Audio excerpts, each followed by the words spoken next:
26 წლის მასწავლებელი გიგა ავალიანი, რომელსაც 1 ოქტომბერს თავს დაესხნენ, დღეს კლინიკაში გარდაიცვალა. იგი დაახლოებით 1 თვე იყო კომაში, მდგომარეობაში.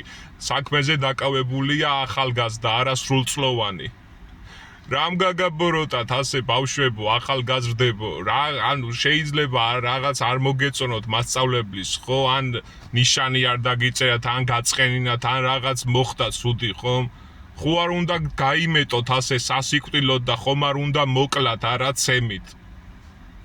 ეს ერთ-ერთი მთავარი პრობლემა არის სკოლებში, რომ რელიგია არის სწავლება. მოსწავლეები ხშირად ისეთ სულ სიტყვებს საუბრობენ მასწავლებელზე, ისე ბილდსიტყვაობენ, არიციან მათ, რომ ბილდსიტყვაობა ცოდვა, თუნდაც არიციან ათიმცნება, თუნდაც არიციან არა კაცკლა, გიყვარდეს მოყვასი შენი, ვითარცა თავი შენი, არიციან უფლის სიტყვები. ამიტომ არის, რომ ახალგაზრდებს ხშირად სძულთ საგნები, ხევენ გეოგრაფიის წიგნებს, აი საჯაროდ ხევენ და მასწავლებელს ასე გაუსწორდნენ. სამწუხაროდ ერთ თვემდე მდგომარეობაში იყო მასწავლებელი. დაფიქრდით ხალხო, დააბრუნეთ რელიგია სკოლებში, დააბრუნეთ ერთმანეთის სიყვარული, მასწავლებლის პატივისცემა, დააბრუნეთ მოსწავლეების პატივისცემა, რომ პატივისცემით მიმართონ თუნდაც ერთმანეთს არ ეუზრდელონ, არ იბილდსიტყვაონ და ასე შემდეგ.